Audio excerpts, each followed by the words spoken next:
Hello, fellow UniQuesters and guests. UniQuest brings in speakers bi-monthly classes on the first and third Mondays of each month. Tonight's speaker is Buddha Maitreya, who will be speaking to us from Shambhala Monastery in Northern California. Tonight you'll experience the Christ meditation soul therapy music and Shambhala healing tools, which awakens the soul and makes positive life changes through receiving the transmission of Buddha Maitreya's monadic healing blessings. Buddha Maitreya applies sacred geometry and vibrational energetic medicine for personal and planetary healing to help heal the mind, soul, and increase vitality and protect from negative energies. He also has a meditation healing center called the Buddha Maitreya Soul Therapy Center, located 132nd just south of Center in the Mountain Clare Shopping Center. So you can look it up there, and if you want, hear him tonight. Here he is, Buddha Maitreya.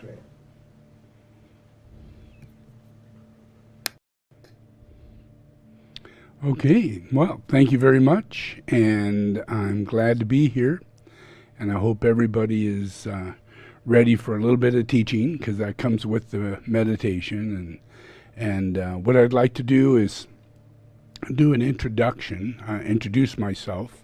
You know me as Buddha Maitreya, and I'm known also as Lama Dorje, the kid from America who Tibetans came to his house and spoke to his parents and told him that this is the incarnation of the Buddha, and that not only that, but it was the incarnation of Jesus Christ. And in terms that they could best describe, being non-Christian. So they had many different terms in order to describe me, and all of that became very confusing to my parents, and trying to figure out what they're saying. Messiah and Savior and all those things were very common to them, but relating to their child, it was a big shock. So my brother was there. He was in the room. I wasn't in the room. I wasn't allowed anywhere near the process. I was kept completely private. And so my brother was in the room, and he remembers the whole thing. So I asked him to be interviewed and see what he had to say about that experience. So that's a good way for me to share with you the relationship of me as Lama Dorje and Tibetans coming to my house. Now, if you relate to this in the terms of Jesus and the wise men coming to his parents' house and telling them that this is Jesus and that he's going to do these things in the world, well, it wasn't the way that it's described in the Bible. It was the way they did come, and they did tell my parents, but they also were there to take me away and provide me a monastic life that I would then externalize in at a very young age. At around 14 to 15, I would then be enthroned and externalize in my teachings and live a life of recognition and externalization. That didn't happen. I was pretty much suppressed, all the way through. So there's very little record of my life is Jesus after my young age, and so until I showed up at around 30. So where was I, and where I was is that I was in Tibet. I was in the Himalayas, and I was living and studying and working through my previous life as Buddha. And teachings that I gave there were everything that I needed to recapitulate with and become as strong as I was when I came back to Israel as Christ. I became that consciousness because of my recapitulation, and I was able to externalize in that very short time. But that wasn't the end of my life. It went further than that. But I won't go into that because that's too shocking for most people to try and deal with. So let's just deal with the first thing. I reincarnate. Now, that's a real troublesome experience for most people. But in Buddhism, you relate to the reality of reincarnation. It's brought up, it's talked about, and it's a facilitated understanding in Tibetan Buddhism, where you have the Dalai Lama and many other high lamas are all recognized previous life lamas. Like the Karmapa is the 17th incarnation of the Karmapa, and the Dalai Lama is the 14th incarnation of the seat of the Dalai Lama. Yeah, so it's recognized in Tibetan Buddhism, this reincarnation process. But in my case, I believe everybody reincarnates. It's not a special thing. It just happens. And that that is our heavenly abode with God, is the tree of life. And the tree of life is the fact that we safely reincarnate in an immortal spirit, and that we do not carry the suffering and the process with us. We're very much redeemed in that process, but in our life we can be brought back into those negative patterns, and those happen very quickly. So we have tendencies to restore many of the negative patterns that we had in previous lives, in lives that we come back into. So in Buddhism, it's taught that when you take a life, it's best to work out negative patterns that you have. But the main reason for that is because you're going to reincarnate, and how you become a good person and a kind person and a generous person in a life, letting go of all this selfishness, you then reincarnate in a more purified life that allows you to be a healer and an understanding, wise, clarified person that has far less immaturity to you due to your previous life of taking on greater maturity. Yeah, so that passes on, and at a young age you can become a very well enlightened, young, grounded person, and by the time you reincarnate after doing this many, many times. And that becomes what we know as great teachers, great founders of education, and they seek out the truth, and they restore knowledge to truth.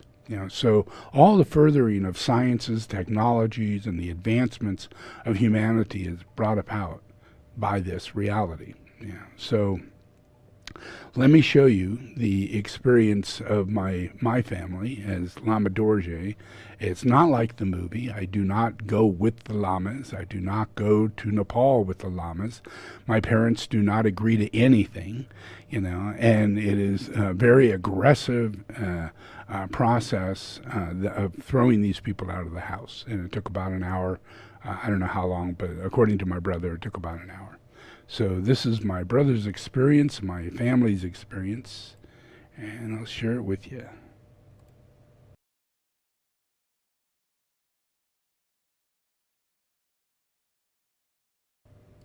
And they said, "Is my mother there?" And I says, "Yeah." "Your father?" I said, "He's in the back room.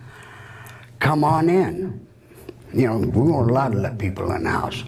I just told him, "Come on in." He said, "We're here to talk to you about your brother."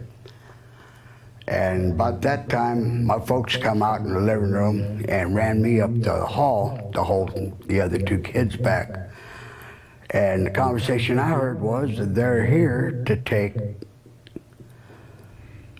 away. He's a chosen one, is the way they were putting it. And they were serious about taking him with them. And my folks, they just got fed up with it and ran him off.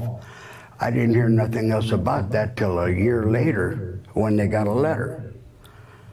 And the letter stated that they're sorry that Buddha missed his opportunity to do this, and they'll check back in years, in the future. And as far as I know, they might have and might not have.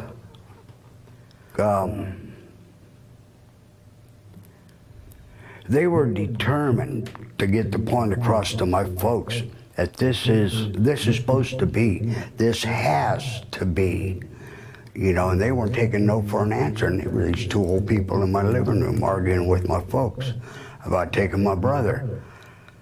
And when they left, you could just tell they were looking for him. As far as I thought, they were going to just go ahead and take him. He was in the backyard. He's in the backyard.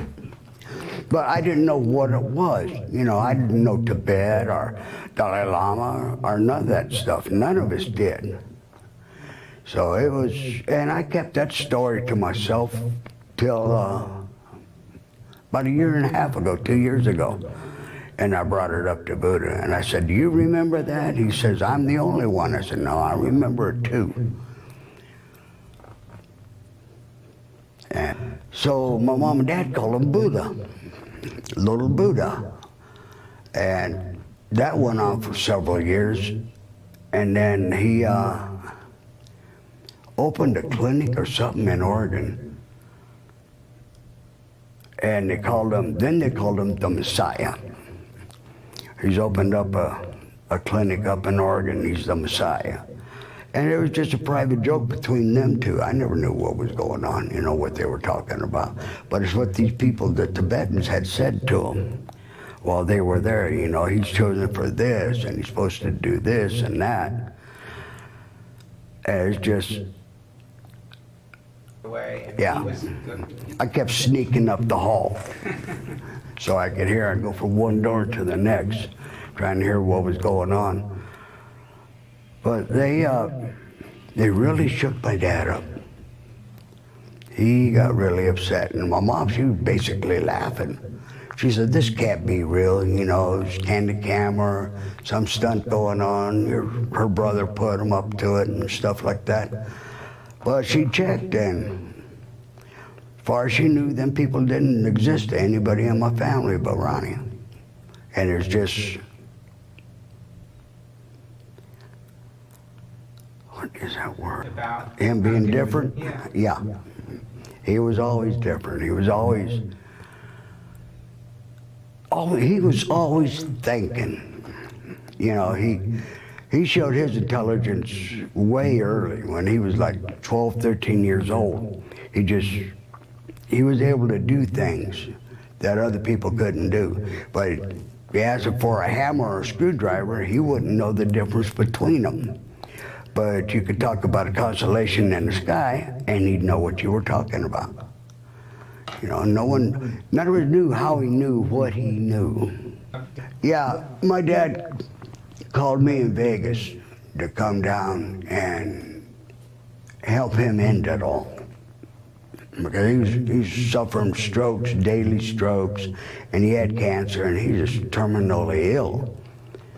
And everybody tried to find Buddha, you know, to let him know. And I've talked to everybody, and they said, no, we never got in touch with him. You know, how would he know what was going on? He knew the phone number, he knew the address,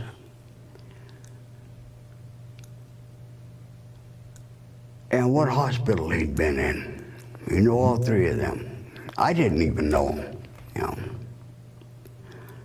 But he What was your family's heritage, Native American heritage? Blackfoot and Cherokee. My dad was Blackfoot, my mom was half Cherokee. We weren't allowed to say we were Indian. My dad come up with some off-the-wall crap, Black Dutch or Portuguese and all this other stuff, but you never mentioned being Indian. Because back then, you know, that was a bad thing to be. No one liked you. But Thanksgiving one year, we were having Thanksgiving dinner, and this big semi-truck come down our street, and no truck's supposed to be on that street. And Buddha went running out there and stopped the guy. You know, here's a little guy stopping his big 16-wheeler. And the guy says, what do you want? He says, you're not home having Thanksgiving dinner with your family? He said, no, gotta work. He said, wait here. He went inside, got a plate, and took it back out there and sat in the truck and ate with him. You know, that's the kind of character he was back there. That's a kid doing that. You know, and this guy was a stranger. Mm-hmm. So that's my brother, yeah, and that's what happened. Yeah, you might have seen the movie Little Buddha, but this is the real truth. This is really what happened. And then after that, life went on. You know, I was drafted in the military. I'm a conscientious objector. I stayed and meditated and worked to heal the war of Vietnam, and it ended when my tour of duty was over with, almost on the same day. You know, so I felt really good that my service had a direct effect upon the war and effect upon everybody that was running that war. You know, so I stepped in as a member of that group, and believing that that would make a difference. So I allowed 4 years to be in the military. Yeah, and so from that point on, I focused on the reality of, I knew that I would be externalizing by the time I'm 30. And the difficulty with externalization as Buddha Maitreya and being Jesus Christ is that most people under the teachings of the Dalai Lama or other Buddhists, they do not include Jesus as a Buddha. They do not include Jesus as anything other than a separate religion. And that's not true. You have to study the teachings of the Buddha himself and find out that Buddha did not claim to be the Savior. He did not claim to be the Buddha, Buddha of all Buddhas. He gave a very clear teaching over the fact that he was not going to be saved, and no one's going to be saved until Jesus comes. And once Jesus comes, Jesus will save us all. And he was like a John the Baptist, and he taught that way. He did not teach that he was the Buddha of all Buddhas. He taught that he was Buddha and clear enough to know that he was not going to be saved by his own merit and other things of that nature. No matter how hard he tried, there was not going to be any way anybody was going to be saved that way. That's the old way. The way we're saved is by the coming of the Son of God. And that only through that one being do we get lifted up and saved in the blessing and the light that comes from that. So all the way up to that, we're missing the boat. We do not have the right path. We are not connected to the right teacher. We are connected to many and always think that one's got to be the one. And that included Buddha. So the disciples of Buddha stopped there and they erased the teachings of the coming of Jesus, and they included the teachings of the coming of Maitreya. But it's not the truth. It's not the whole truth. So I'm going to show you the original teachings that are given by Buddha, that were found in 1954. That's carved stone in one of the oldest of Buddhist temples. And when they found it, it was covered over by plants and everything. When they uncovered it, they found teachings that were not amongst the teachings in the standard Buddhist text. There were many things that were there that seems to have been destroyed or taken out of the text. So this is very early text, and before things got destroyed and changed, just like the Bible. So this is what they found in 1954.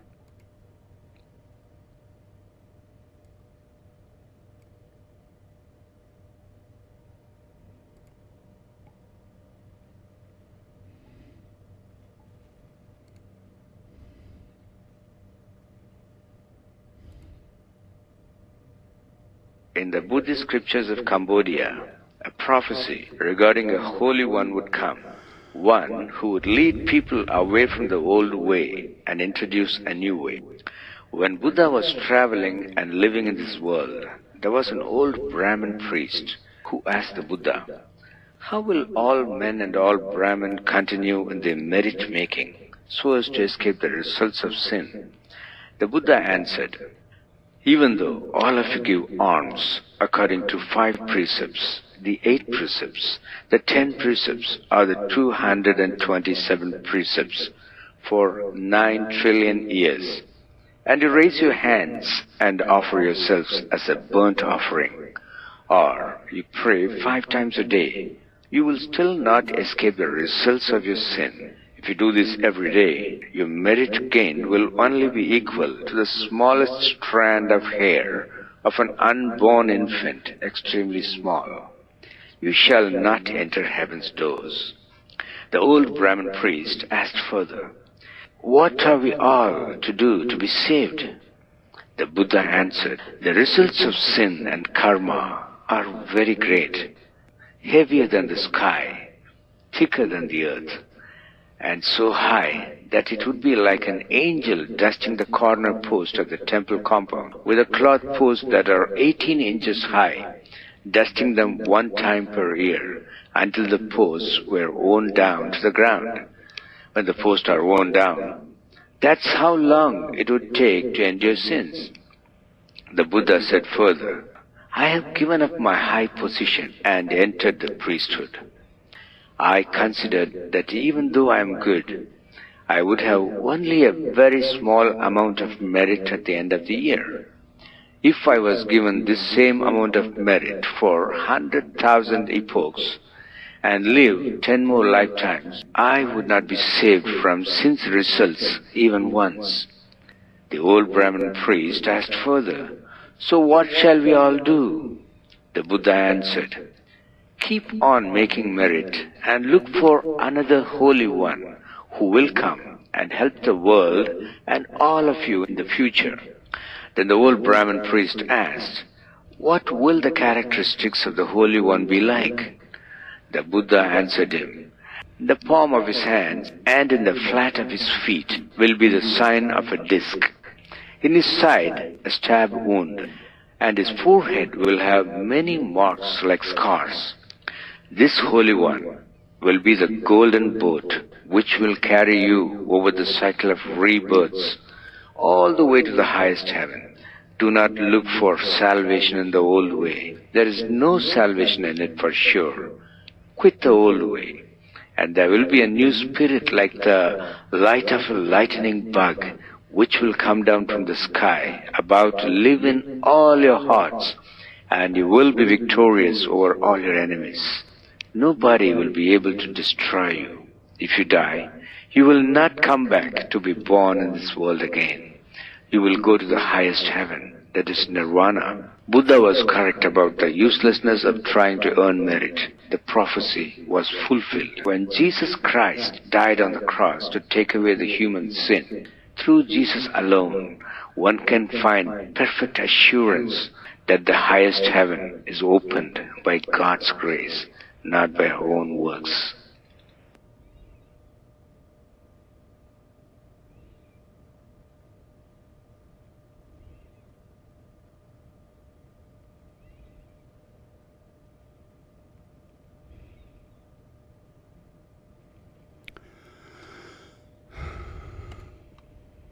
Yep. So that's fact. That's truth. Yeah. I'm just trying to help you get to the place where Buddha left off, and he had a life experience. He shared his life experience. And in that process, he became aware of the future Buddha, which is the coming of Jesus. Yeah. And so take this into process. It's 500 years later. Jesus is born. Yeah. And Jesus goes through his life and goes on, leaves the house, leaves Israel, leaves the family at about 14 to 15 years old. And I continue the process on the Silk Road. And I continue that to the point where I get to Nepal, and I get to Bhutan, and I get to Srinagar. And as I get to Srinagar, I find that there is a monastery in Himas, a place just above Srinagar and in Ladakh. And as I get there, I find out that this monastery is a place in which really ancient Buddhist teachings were encompassed. And a lot of the Ananda and other students that were from that, their teachings are in that. And two of the tukus of that period of time were at Himas. Now, in their next life, they're going to be Naropa. Yeah, but and during the time that Jesus was there, the young disciple, later known to be Naropa, was in that monastery. And so a relationship between me and Naropa was developed. And I spent my time studying all the scripts through this student who was Tibetan and could read the scripts in perfect Pali language. So until I was about 28 years old, I studied there, and I became the highest teacher and recognized as the one in which Buddha had spoken of. But at the time, I didn't have any of the marks on me. I had nothing. And I did not have holes in my hands. I did not have holes in my feet. And my life was a process of which this was to happen. I needed to go home.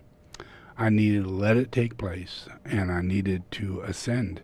I needed to resurrect after death.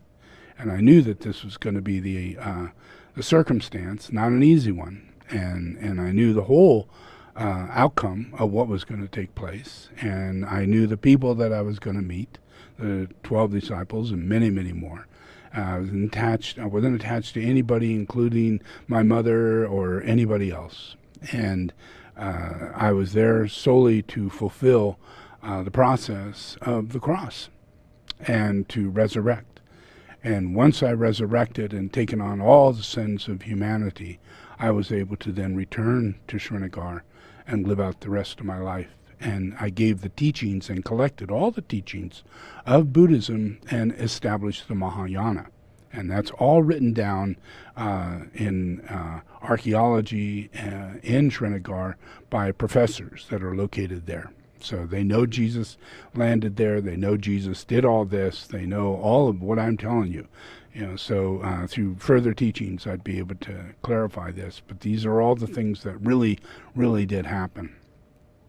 So that's who these Tibetans are. They're coming to get me, and they're unable to do it because of the enormous amount of fear in my parents. And just like it was in Little Buddha, there was no way that they could adapt to what was going on. And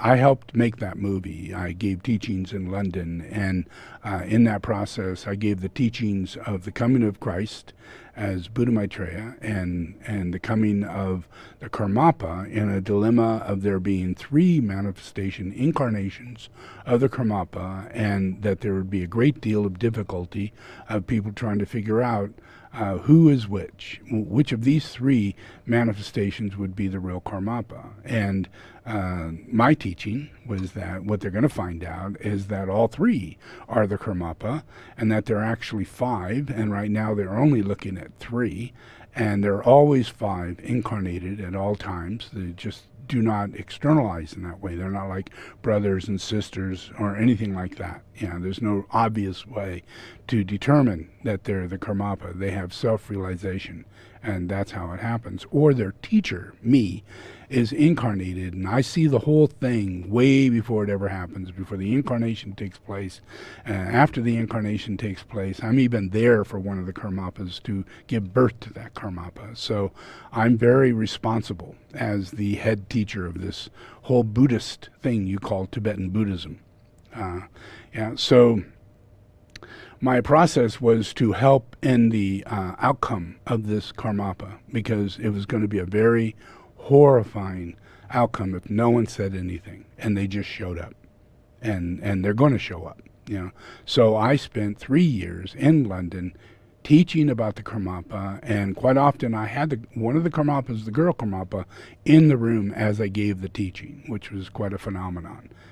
But the outcome of it was that the Karmapas do show up, 2 of the Karmapas. There's no recognition whatsoever of a female Karmapa, even though she was the first one offered to the Tibetans at the time of her birth. She was at a Dharma center, she was offered and recognized, and because she wasn't a boy, they immediately said, no, there is no opportunity for this to be the Karmapa.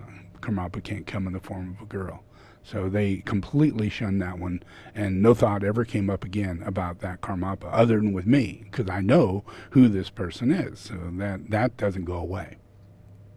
So Lama Dorje, the movie, is more based on that process, and then now we can see that process really did take place. If you study Tibetan Buddhism, there really was a period of time when they externalized at a young age, around 9 years old, and they had to be enthroned, and there was 2 to be enthroned, and the Dalai Lama chose the one from China, and who they declared to be the Karmapa, and then there was one who was from Tibet, and he was from the original disciple of the Karmapa, Shemar Rinpoche, and recognized to be the incarnation of the Karmapa. So here are 2 incarnations, just as I said in London. It's all coming into manifestation. So I'm you might say a prophet a person who sees the future, who sees how it's happening and how it comes about. But I see a lot further than that, I see who people are. I see who they were in previous lives. I see who they cannot continue being, and even though what's going on is an invisible scenario for them and the world, it is a definite reality in the process between heaven and earth. And humanity carries those strongest negative forces that are demonic in nature and cursed by witches and warlocks who practice astrology, numerology, and other divinations that move people in their lower chakras to have a strong psychic attack between male and female sexual response, which would be the Adam and Eve curse. And that curse goes into humanity, and it becomes what men are attracted to men, and women are attracted to women, and men want to become women, and women want to become men, and all of this happens because of this psychicism, and it's called sex magic. And it's manifested by witches and warlocks in their sexual routine in their ceremonies, and sacrificing human beings, sacrificing animals, sacrificing nature, sacrifice.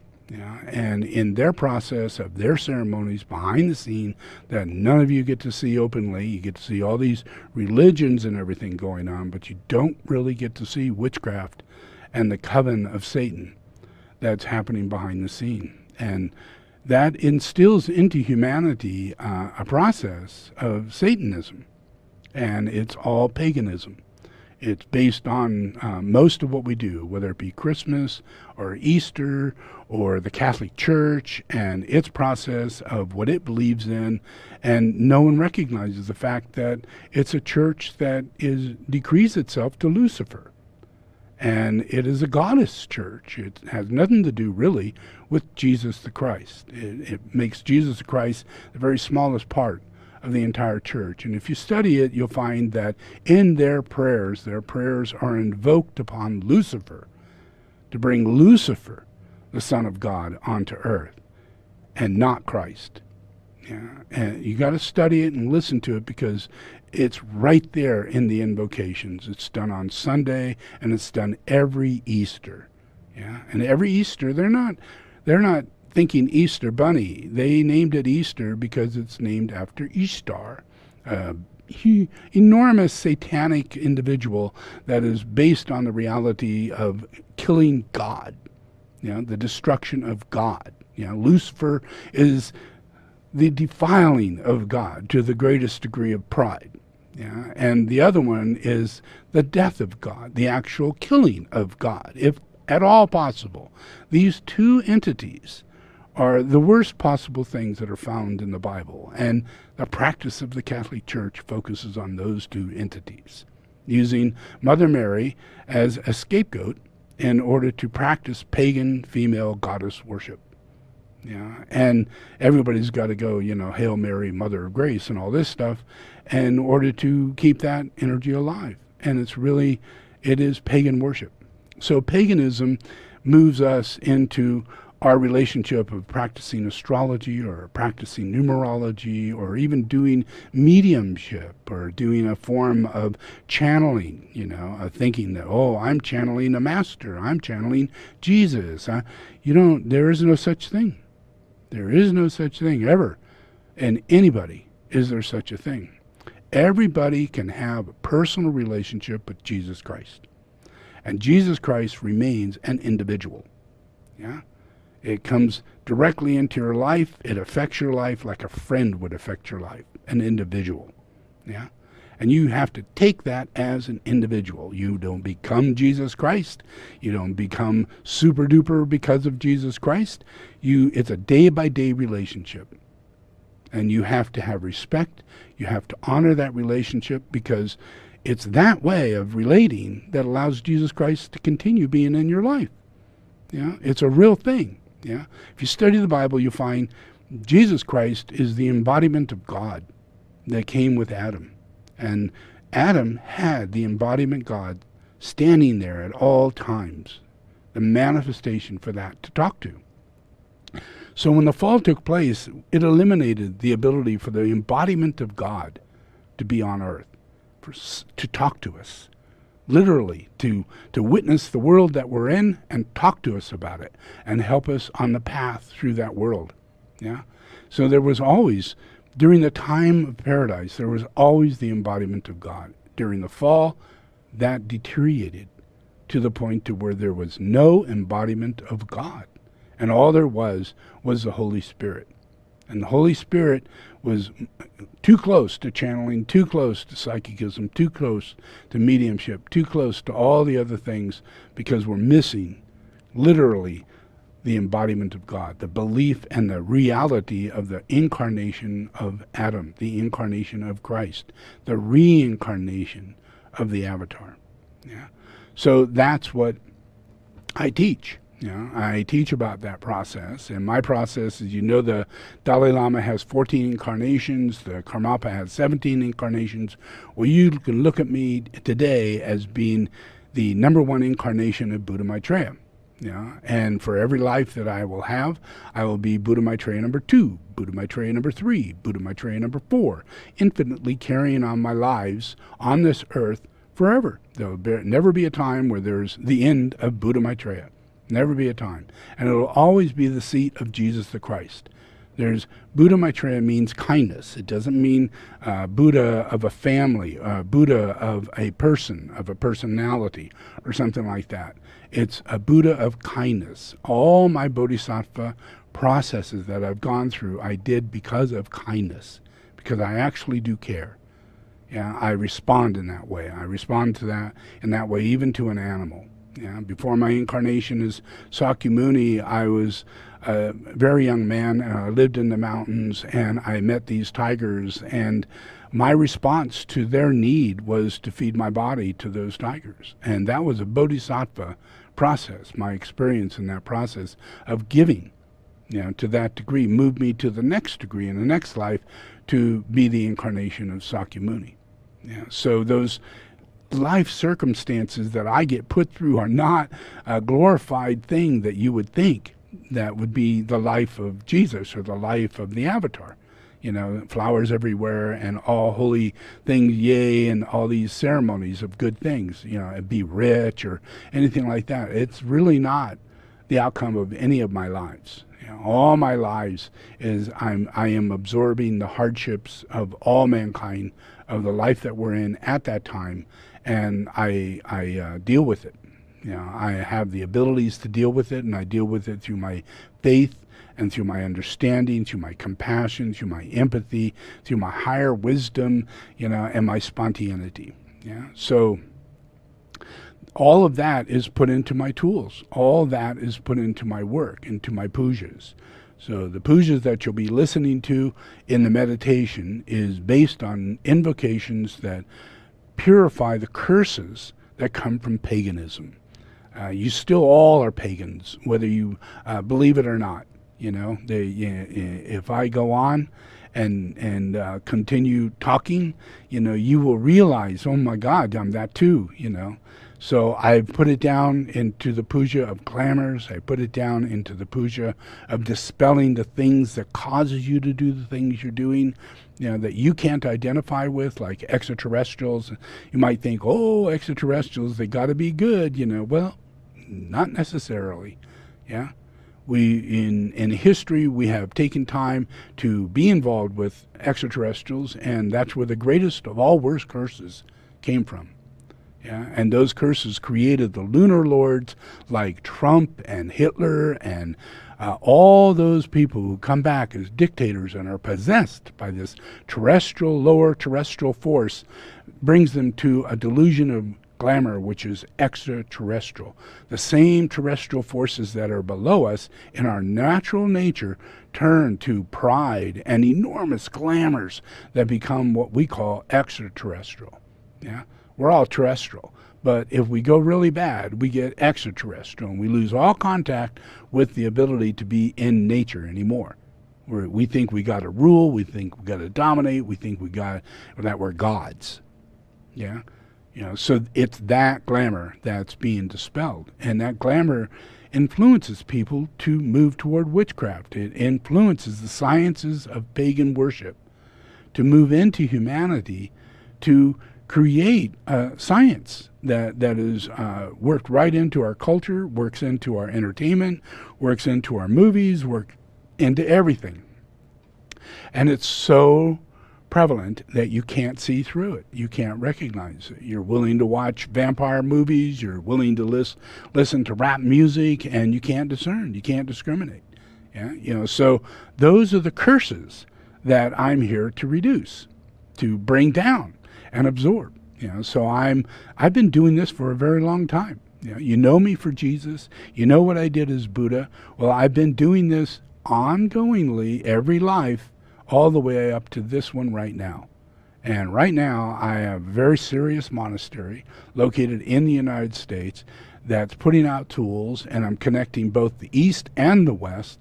I'm blessing both sides, so I'm completely harmonizing the planet. Where there's great weakness in the West, and there's great, enormous amount of higher mind in the East. And the two are being merged together through my consciousness. I'm East and West. So those two things are bringing about a new culture inside of humanity, a collective consciousness, where we're not separated by races, we're not separated by countries, we're not separated by you being Asian and me being Western. We're synthesized into a collective consciousness that's not moved by lower nature and separation. So this puja that I'm going to do now is one that helps to heal that separation. So all you got to do is do an Om with me, and while I'm doing Om, you do Om. And simultaneously there'll be a puja going on, which is me. And I'm playing music like a drum or these bells, and I'm saying these words that are invocations of angels and aligning, I know these things, so I'm aligning these things from higher mind and the mind of God, which is, in where I come from, it's called the monad. So all my invocations are happening monadically, and that is celestial, that is with God. So those invocations come into this moment, and while we're doing the Om, we're connecting a ladder between this present moment and the mind of God, the purpose behind God. And that comes into our prayer while we're doing the Om. Every Om that we do creates a resonating point of light into the earth. Om, Om. Every time we do an Om, we're actually aligning the influence of nature. Our higher, whether it be our body or our emotions or our mind, all aspects of our nature resonates like a tuning fork while we're doing the Om, because it's the simplest co-creative thing, because everything in life is created under the influence of Om. So all these tools, sacred geomancy, words of divine quality, all comes through the quality of the Om. So we're going to do the Om. We do it about every 10 seconds, and simultaneously we listen to the puja.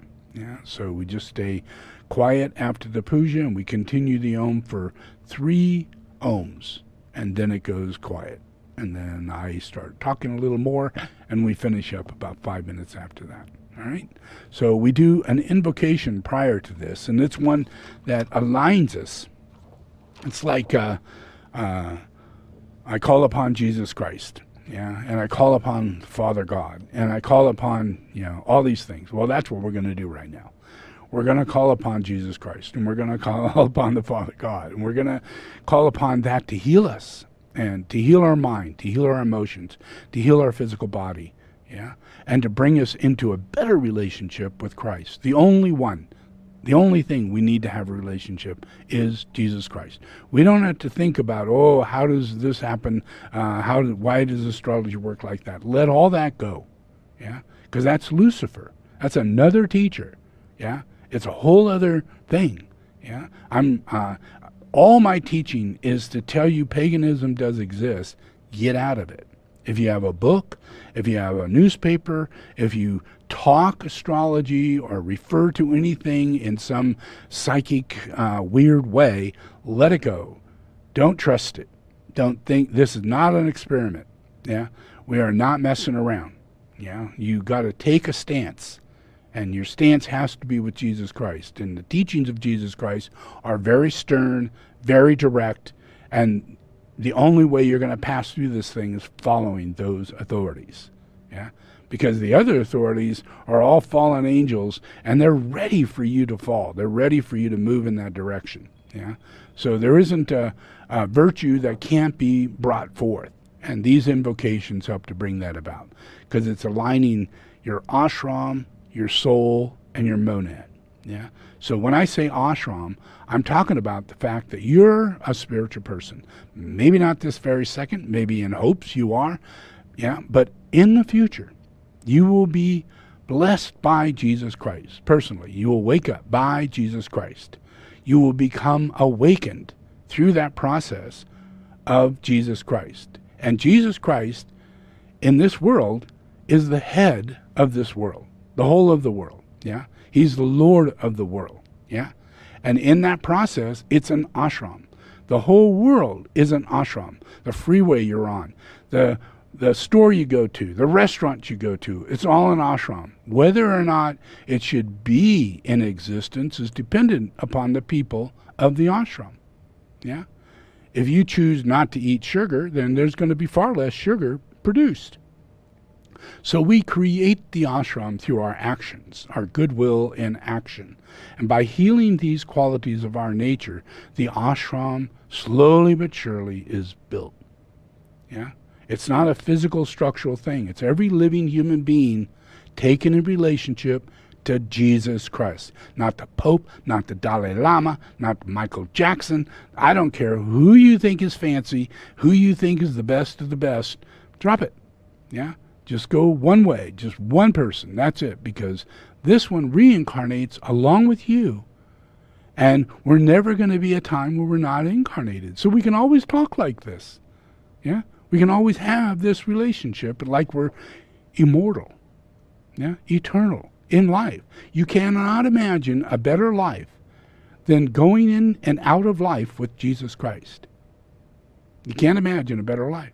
And as the future comes, my communication and my ability to travel and be with people more and more and more, easier and easier and easier, will make it possible. Yeah, because we're in the world with Jesus Christ.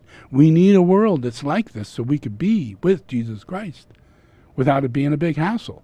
Having to travel on a boat, having to, maybe did you talk to him? Did you meet him? Do you know what he sounds like? Do you know what he looks like? Yeah. In this world today, we all can get past that, so we can all have a real personal relationship with Jesus Christ. Not just through the Dalai Lama or through the Pope or through some disciple or some church saying that you can have a relationship through this book with Jesus Christ. When Jesus Christ reincarnates. Yeah? So it's inevitable to the reality of everybody being able in the future to have an ashram, and in that ashram they are healed. Yeah?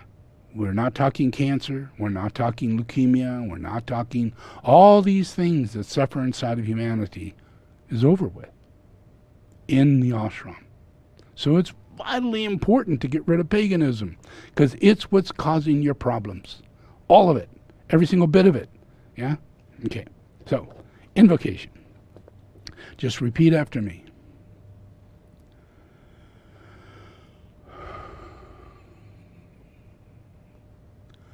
I invoke the power, the love, and the wisdom of my ashram, soul, and monad.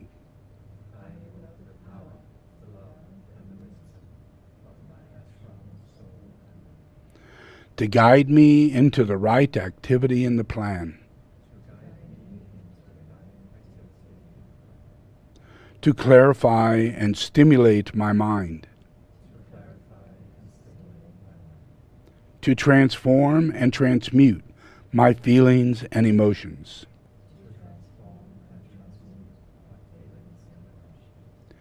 To energize and vitalize and heal my physical and etheric body.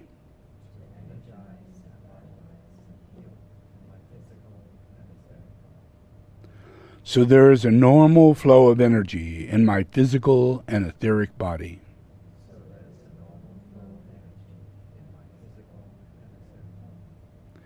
Through this day and every day, I ask this in the name of the Christ to serve the One.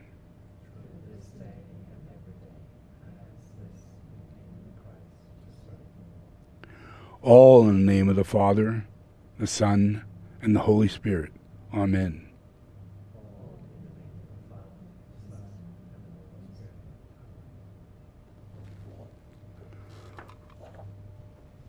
Okay. So just relax. Listen to the puja. I'll begin the Om. I'll say, take a deep breath. And then from there, we begin Oming.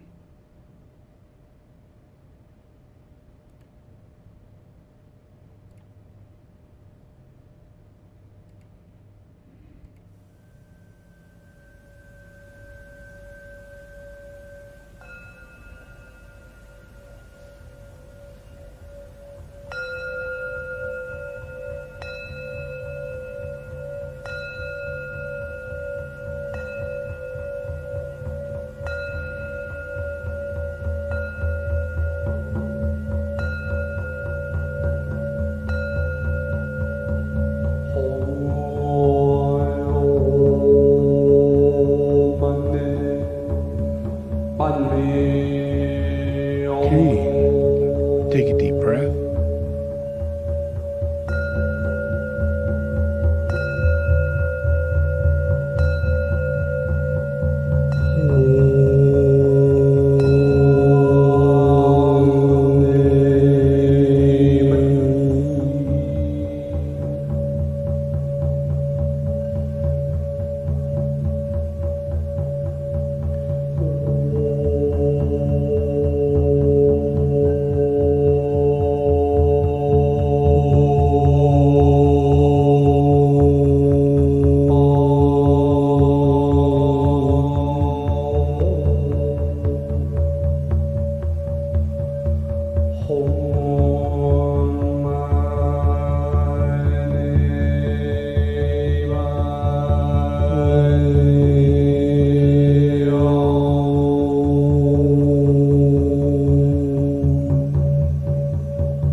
Okay,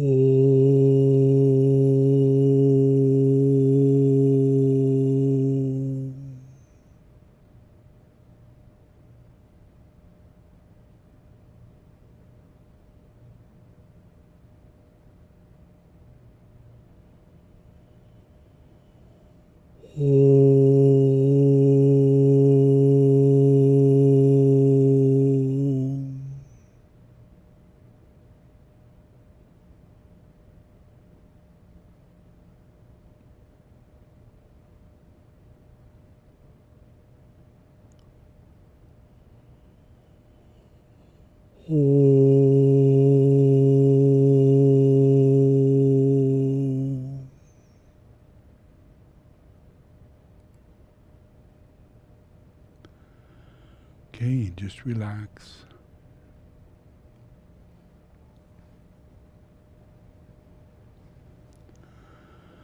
Okay, just open your eyes, wake them up.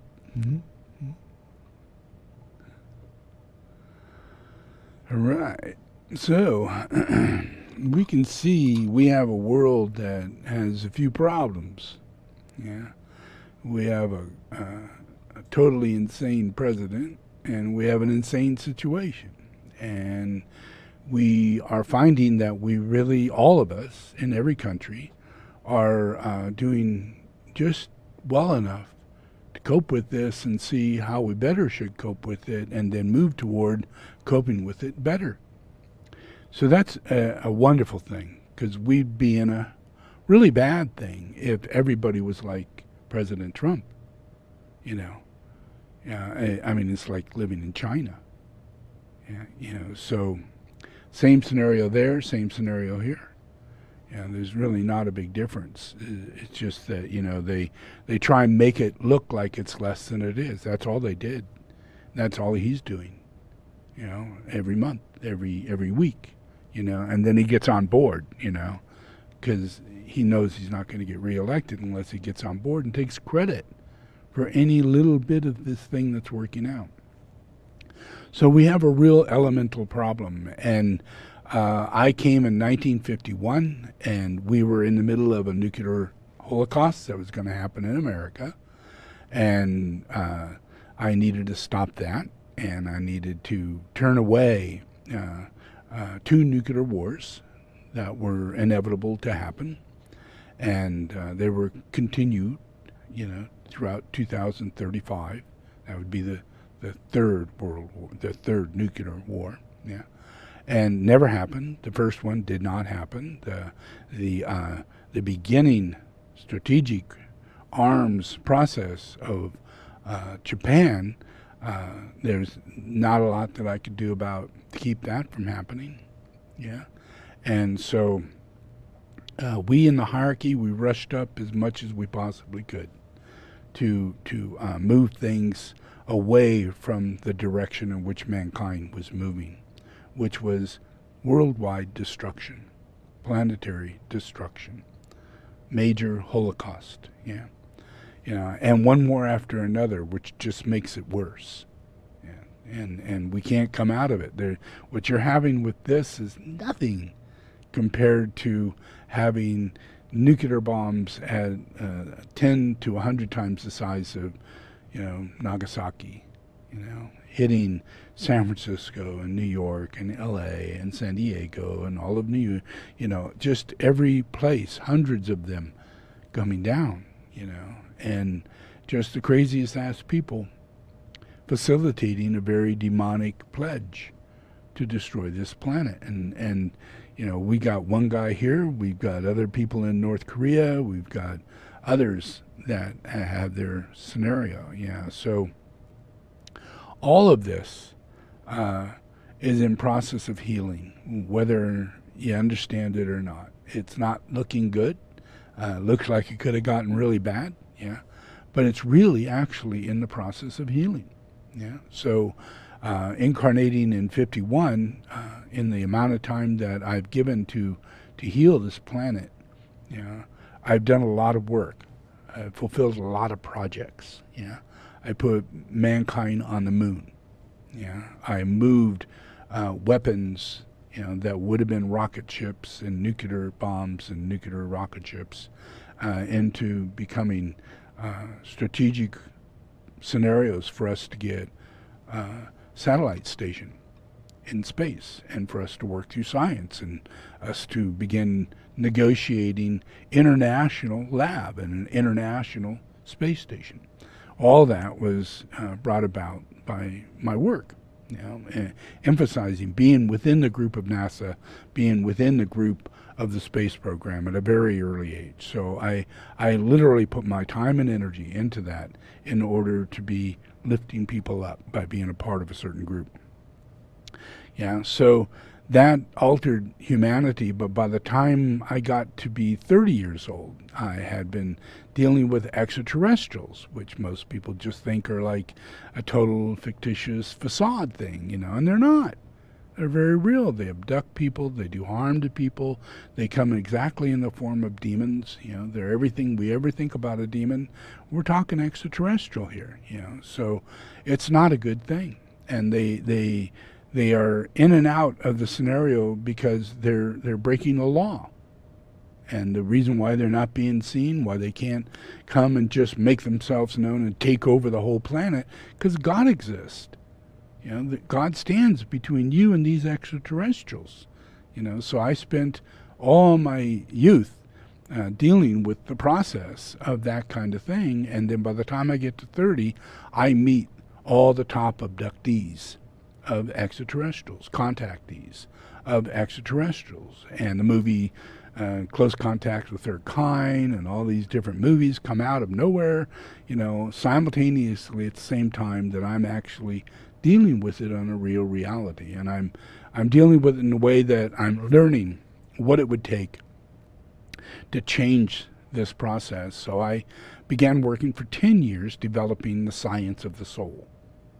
And creating an ashramic, actual physical ashramic scenario that I could then use to radiate my voice and radiate my light, radiate my embodiment into, and increase the size of my being. So first of all, I had to be enthroned. My physical body had to turn into a temple. So I had to have masters looking at my eyes, looking at my face, listening to my words.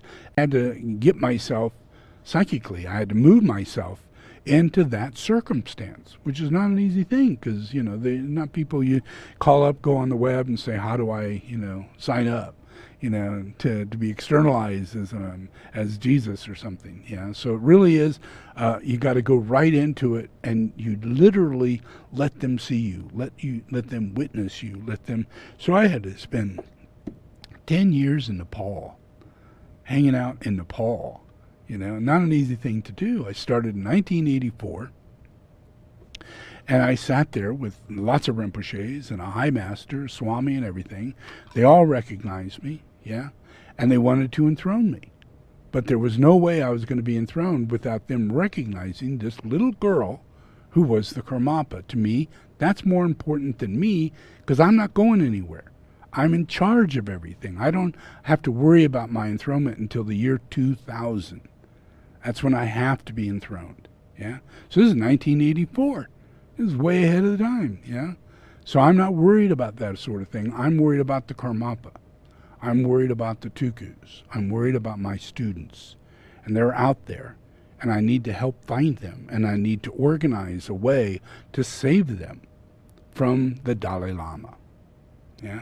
From the structures of Tibetan political regime. And doing very horrifying bad karma within their group that keeps them from allowing their masters to reincarnate and to be recognized, to the point to where the Dalai Lama literally says, I don't think reincarnation is important. And I don't think we should continue recognizing tukus anymore. He literally says this. To us, in the hierarchy, that's really scary. That's beyond scary. That's when the demon has finally made himself completely known. He's casual, he's up front and feels totally, he could do anything now. He's done everything already, and he can get away with the last thing, which was the teachings of Buddha. Literally eliminate them by the time he leaves his body. I literally telling everybody, I'm as new age as you can imagine. I have control over birth and death. He's telling people he has control over birth and death. He's telling people, I will control whether or not I reincarnate in my next life or I don't reincarnate in my next life. Yeah? And he's going to find out he has no control over it, but he's creating an obstacle for the rest of humanity, for any person who is recognized as the Dalai Lama, as the reincarnation of this guy. It all of a sudden becomes a war of illusion, because he said he wouldn't. And he will. He will reincarnate. And his next incarnation will create chaos. Enormous chaos. It'll be China going crazy. Oh no, we have the real Dalai Lama. Oh no, well, we have the real Dalai Lama. Yeah? Yeah. So it's just going to create chaos, him saying something that's totally a lie. And it creates chaos all throughout Tibetan Buddhism. So I had to wait through 1984, and this is a long time, 1984 to the year 2000.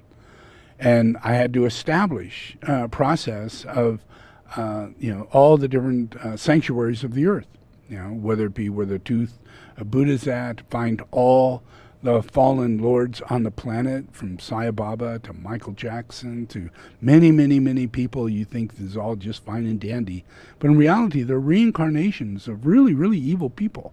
Yeah? And you just don't see it. Yeah? And you further that process. Yeah? So I had to spend all those years searching, recognizing, and coming in contact with these people. I literally had to come in contact with them or their aid. They had to call me on the phone or physically come in contact with me. And I had to wait. That's why I was in London. That's why I was externalizing in different places. And I do soul therapy in order to talk with Fergie, Princess Diane, all of Parliament, the King, the Queen, all the people of that family. Yeah, I touched them all. Yeah, every single person. Even Michael Jackson gives me a call.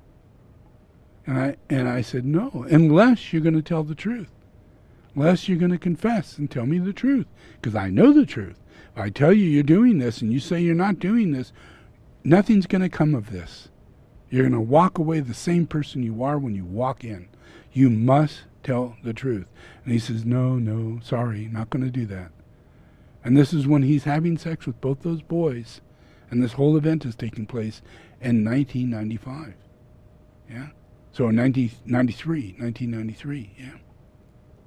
So I'm working on all the lunar lords, coming directly in touching them, talking to them, doing everything, and you have no idea this is what I'm doing. You have no idea that I'm out there doing this sort of thing. And you're all pledging and giving money and everything to these people who I am trying to save you from. Yeah? And I destroy them.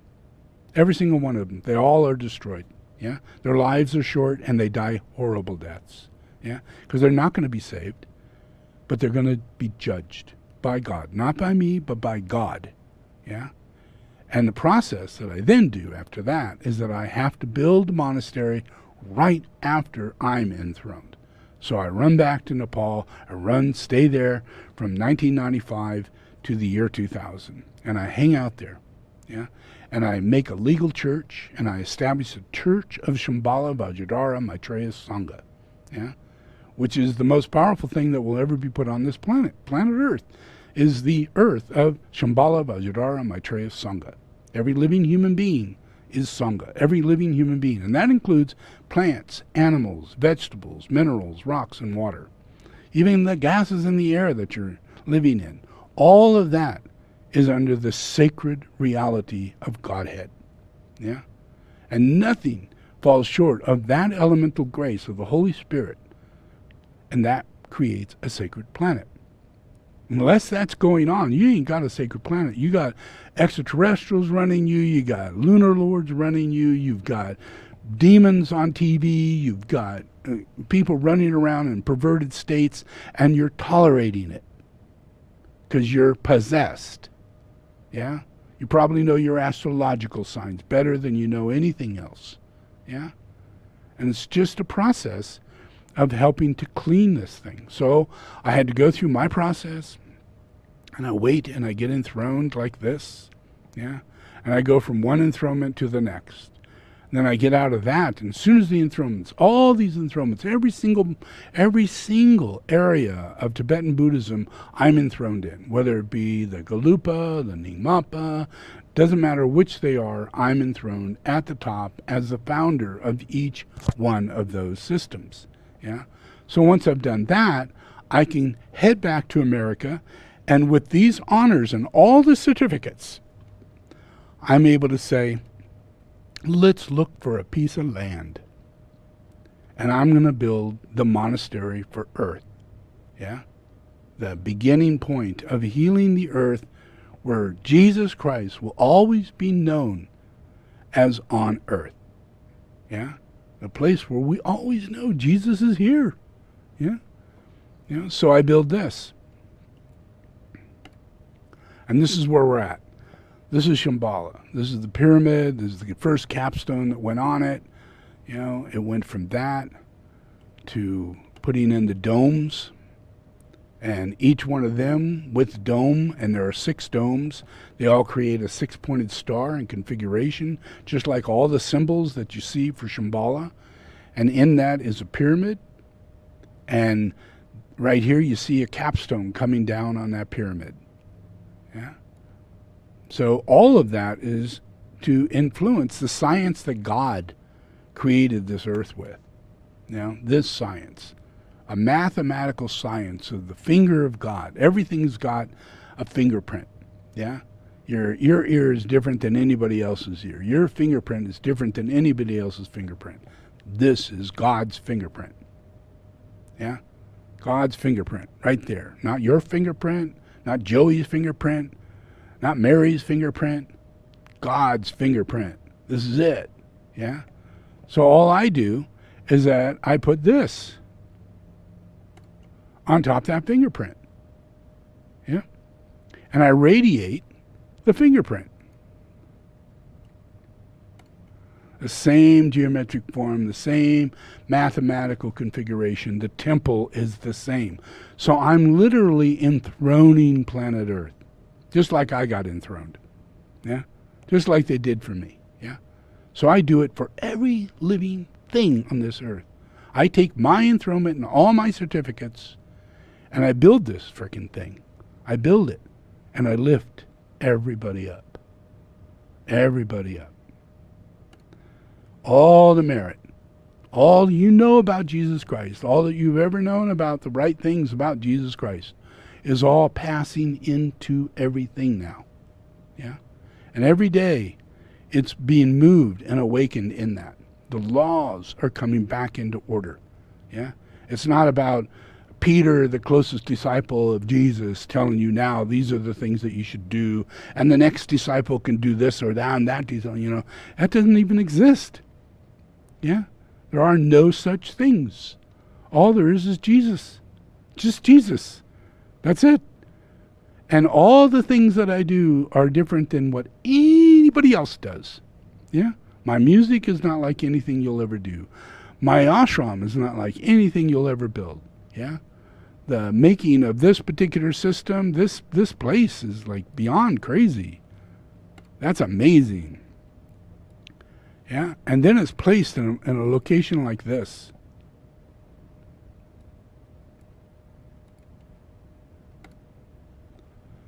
Yeah? On top of a mountain. Yeah? In the oldest place on earth. Yeah? I'm not exaggerating. I'm not just saying this because that would be a really good thing to say to make this really special. Top it off with, oh, this is the oldest place on earth. And it is the oldest place on earth. There's only one other place that is thought to be older than this place. So that means it's either that place or this place. Yeah? No one really knows because we're talking going back millions of years. Yeah? So on this land is where dinosaurs roamed. Yeah? And it's still the same. On this land is where the greatest amount of old ancient earthquakes took place. Yeah? Where we live, it's called Bottle Rock, because all of the mountain turned to glass in the fire of that earthquake, in the fire of that great big volcano, and it blew into the sky and covered all the ground, and our entire ground is covered with boulders as big as, you know, a VW. Yeah, they're humongous. Yeah, you cannot imagine things like that. But here, it is the way it is. So here, I then have to do something in order to eliminate the curse. I made the building, yeah? But now I have to help you in relationship to becoming my disciple, my student. And that would be here, if you meet me, you'll see these solar forms on me, yeah? You'll see me walking around with a Vajra in my hand, yeah? You'll see me sitting at a table in a restaurant wearing all white, you know, and with the Vajra and malas on, you know, and that's just me on an average day, you know, getting out of the car, you know. And every time people just go, whoa, what is that about? Whoa, what kind of uniform is that? They're lucky I'm not wearing this, you know. Usually I just take this off and wear everything else underneath it, you know, white shirt and all my malas and all this kind of stuff, yeah. You know, so that's my life. That's been my life since I was a little kid. Like my brother said, they called me Buddha as a child because I walked around looking like a Buddha. Yeah, I walked and sat in meditation, all this stuff. Yeah, so in order for people to really heal, they got to learn about their teacher, and their teacher has these forms. Yeah, so the teacher teaches the students how to make the forms. Yeah, and that becomes the first thing, yeah. Anybody who became my student, you know, in the early 1990s, yeah, they had to learn to weld, yeah. They had to learn to wrap. They had to make the tools that I wore. Everything that I wore, everything that I did, I wanted to share with people, yeah, because it's a science. It protects me from Satan. You don't even know Satan exists. And I do this because I know Satan exists. And I know you're a disciple of Satan. And that's just fine and dandy with me because I'm going to save your ass. It's only happening because of curses. And they go on life after life after life. And in this life, I can become omnipresent. I can be on TV. I could be on this thing. I could be doing all kinds of things. So we make an enormous amount of tools, and we make those tools available. You know, all over the planet. You know, there are pyramids that cover the entire earth. On every continent, there are soul therapy pyramids. On every continent. There are thousands of soul therapy pyramids playing with my pujas going on 24/7 all the time. In homes, millions of people in their homes listening to my pujas all the time. Yeah, and these tools, people see them, they buy them. Yeah. It's an automatic attachment to the reality of their spirituality. They see not a glimmery jewel, you know, they see spirituality. And it's something they want to align to. Yeah. So that's this process. It's a part of the process of temple building, thought form building. You have to see yourself as a disciple of Christ. And know that I care. And I won't allow you to live like that. Yeah? It will purge out of you. Yeah? And over time, you will see what is right and what is wrong. What is Satan? Yeah? And what is the lesser side of the delusion, which is Lucifer? And Lucifer is Satan. There's no separation. It just gives you a feeling that, oh, I wonder if Lucifer could be saved. Yeah? It's a temptation. Yeah? It's not real. Satan is Satan. Yeah?